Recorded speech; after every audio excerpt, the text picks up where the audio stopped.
Hey guys, this is Joseph with ABC Sewing Machines. We're going to be doing how to adjust your hook, how to check the hook timing on your commercial single needle machine. Right here we have the basic of the basic sewing machine. This is a Juki DDL 8700. Whether you have a DDL 555, 5550, 8500, 8700, it's all going to apply the same way. Even with some of the other brand machines, your brother machine, console machines, pretty much any commercial single needle machine, they pretty much run on the same foundation.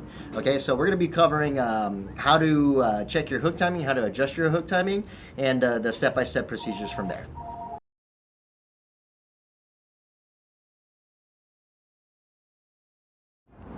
Alright guys, so this is just going to be the basic tools that we're going to be using for checking our hook timing for our single needle machine. We have a standard flathead screwdriver.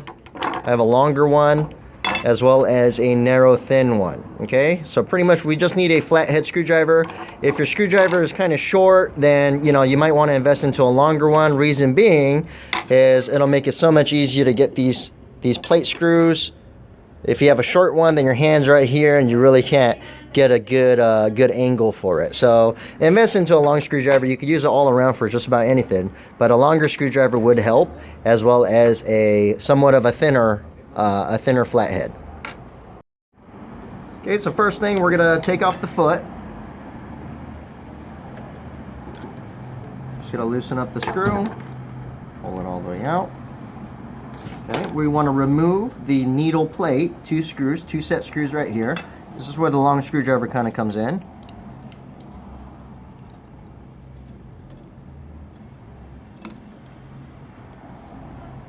We'll set that aside.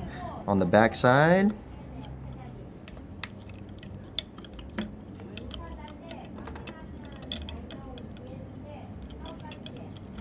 okay, we can go ahead and slide open our little hook cover, or we could take it out completely so we could see it. Okay, the plate comes out. First thing we see after we take the plate off is going to be my feed dog. Okay, the feed dog with the plate off, we can use our regular standard flathead. It fits right in there. 2 screws for the feed dog.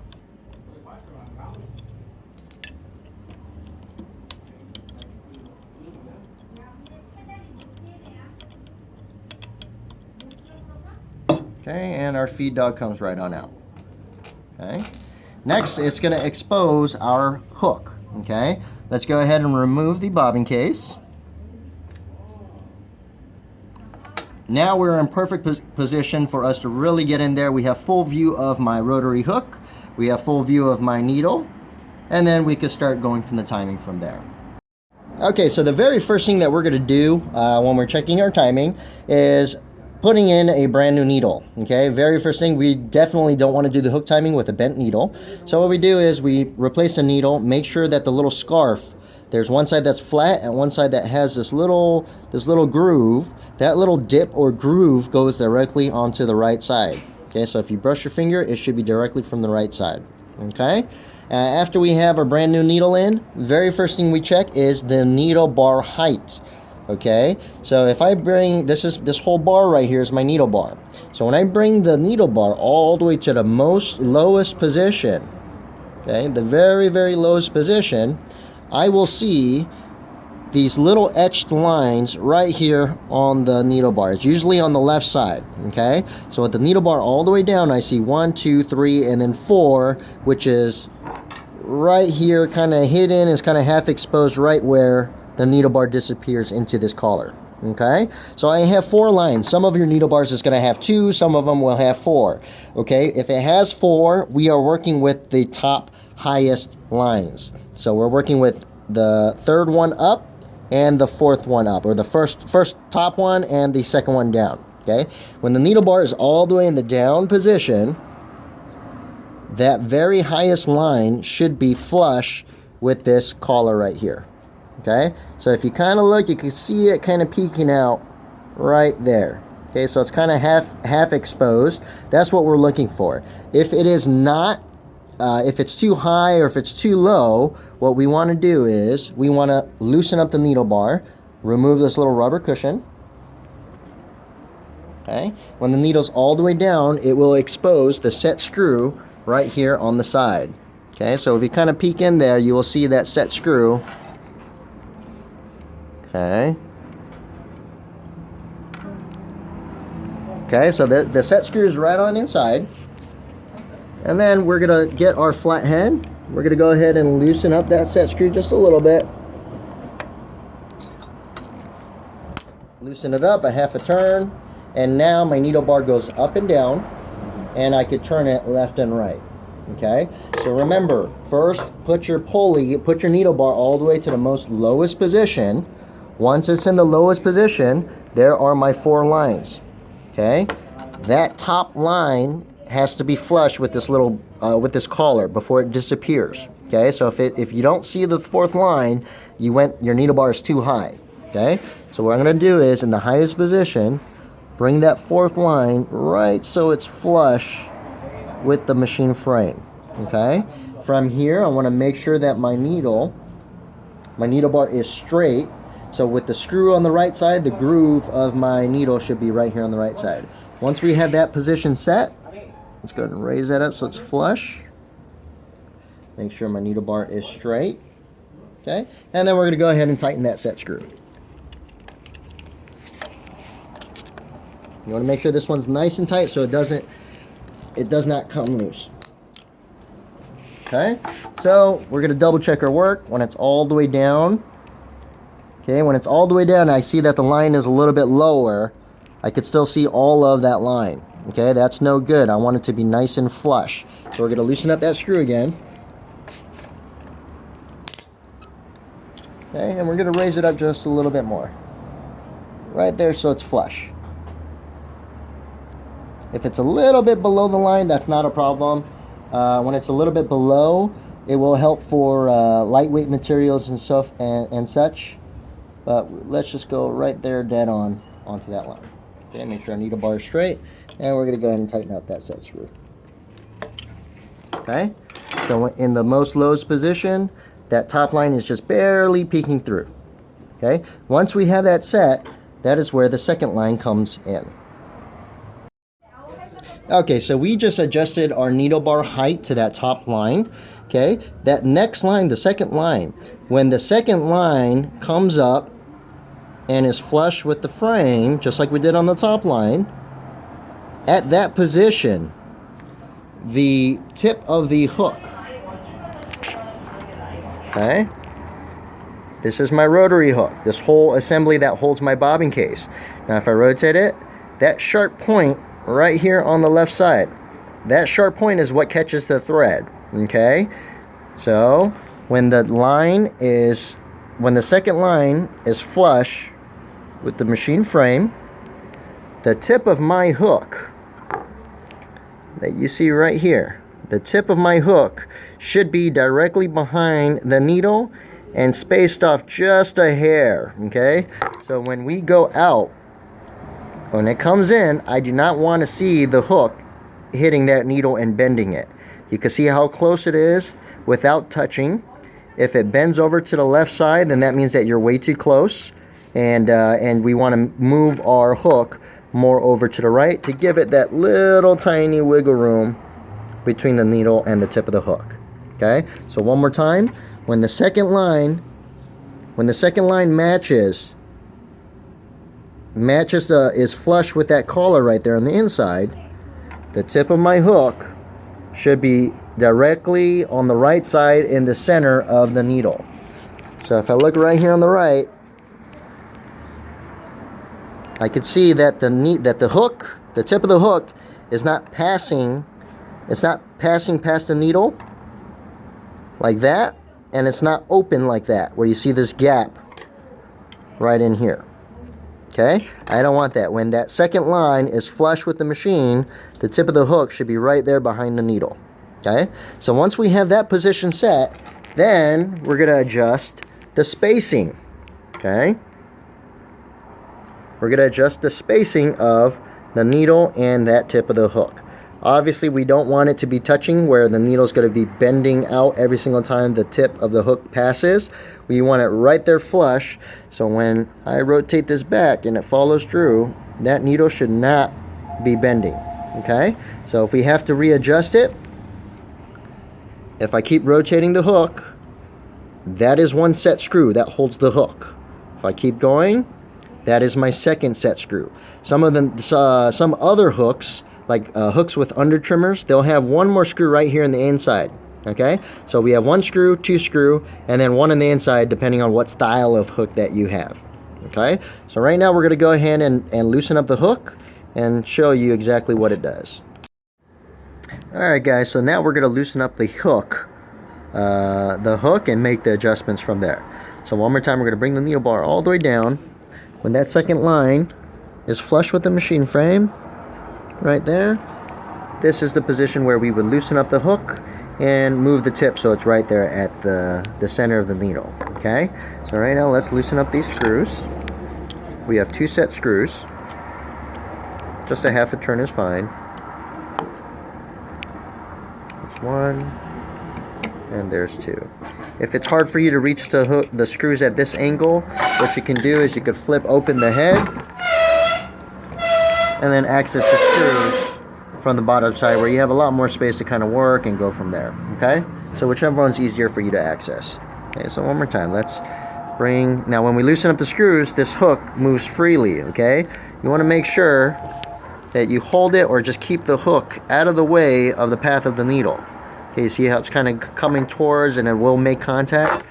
So I want to kind of move it out of the way so it's not hitting.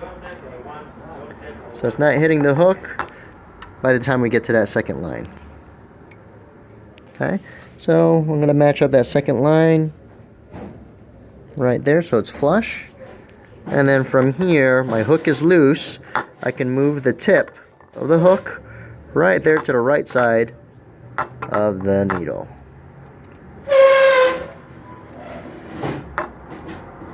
Okay, so we're going to get that tip so it's not passing over. I want it right behind, just so it's in the center of the needle on the right. And what I like to do is I like to make a little bit of contact with the needle. Okay, so right now there's no space in between the needle and the tip of the hook, and I use my finger to just kind of slightly tap, tap, tap, and you see how the needle is now wiggling a little bit. So I'm tapping and I'm kind of pushing the hook over to the right side to give me that little clearance that I need.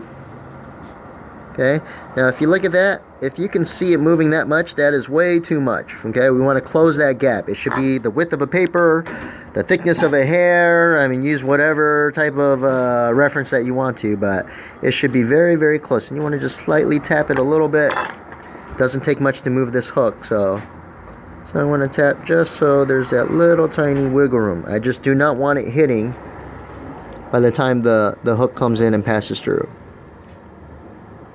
Okay, so right around there, just a little tiny wiggle room. Okay, and then from there we could slowly turn so the hook is not spinning all out of control and messing up our timing. And when we tighten up that screw, be very careful that the hook is not spinning as we tighten. So we just tighten a little bit, and then once again, when it's tight a little bit, we could double check. Make sure the second line is flush. The tip of the hook should be right there behind the head, which it is. And then let's check our spacing. Okay, right there, that little wiggle room, I would probably, that is doable. I would probably choke it in just a little bit more so I don't see that much wiggle. So what we can do is we can just kind of slowly push it back in.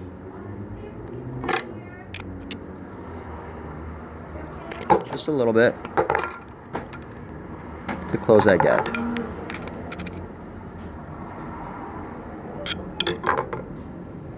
Right there. Now please be aware when you're doing this adjustment, if you use a lot of different size needles, okay, very important that you understand that the hook always is in one position. Okay, it comes in and it goes in. Now the only difference that we're going to do is if I set this machine, this is a size 12 needle, okay? If I make that spacing very close, I can go down sizes, but I should not go up, because if I go bigger needle, the needle gets fatter, okay? So if my hook timing is set for a size 12, and then I put a size 14, 16, 18, you could see what kind of problems are going to happen. Your hook is going to be hitting the needle every single rotation, so that will cause problems on your hook, will cause problems on your stitching, and so forth. So please be aware of that. If you know you're going to be going a little bit higher, what I would suggest is back off and make that little gap. So when I put the bigger needle in, there's still going to be space from there. If the space is too big, then you're going to have issues with thread breaking, skipping, and so forth. So just find that balance point between there. Whatever size needle I adjust my hook timing for, have a little bit of space so you can go one size up and one size down. And that's going to be what your machine is spec'd for. Okay, so just keep that in mind when you're making this adjustment. Okay, so right now, let's say this machine I wanted it set for a lightweight type of material. I would use a size 12 and just make it as close as possible because when I go to a size 11 or 10, there's not going to be too big of a gap between the hook. Okay, so that is your hook timing. Once you're finished with this, we go ahead and tighten up those 2 set screws.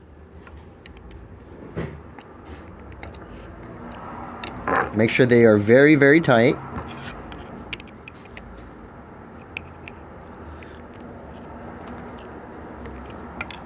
Okay, and then we go on to putting the machine back together, our feed dog and such. Okay, so we tightened up the screws on the hook timing. Now we're going to just complete the machine. This is my feed dog. It just sits right on top. It sits right on top. I have those 2 set screws. Now we don't want to tighten the screw all the way down, which I'll explain why. We just want to make sure it's nice and snug and we're still able to move it around a little bit. Okay, so we're going to get these 2 set screws for the feed dog. Like I said, not tight, just snug. Get the second screw. Okay, like I said, if you use a long handle, I clear the head. I have plenty of space to move. So it would be wise to get a long handle screwdriver. Okay, so it's just going to be snug. I should still be able to move my feed dog and kind of tilt it. And the reason why is when we put our plate on, our plate goes in. Okay, the set screws for the plate, those are fixed. There's no way that we could adjust it. When we tighten the screws, it's going to go in one spot all the time. Okay, so we want to make sure we adjust the feed dog to the correct position. So we're going to go ahead and put the screws in for the plate, and we could go ahead and tighten down on those.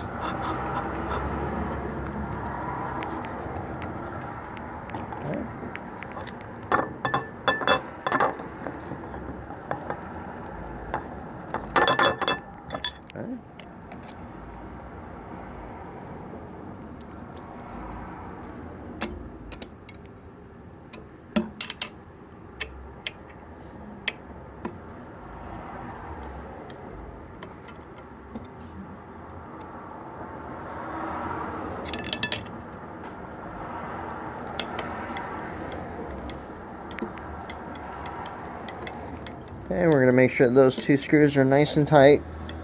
Okay, and then from here, if you look, depending on the angle of the feed dog, this is why we leave it loose.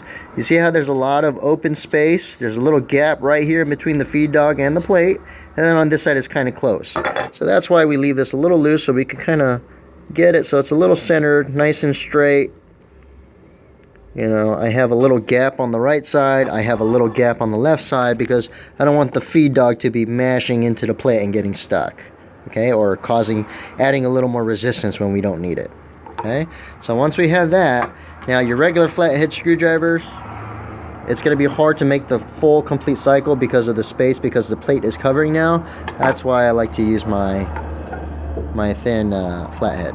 Okay, so it just kind of fits right on inside. I can make a full rotation. We go ahead and tighten it up.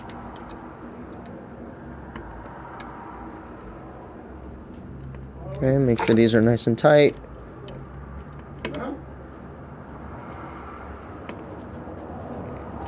Okay, perfect. Now we could rotate it by hand. Make sure there's no drag from the feed dog Make sure it's not getting caught on anything. Make sure the pulley's nice and smooth. And from there. Okay? Then we can put our foot back on. We put our foot back on. Put our bobbin case back in. And our slide plate right back in. And you are pretty much ready to go.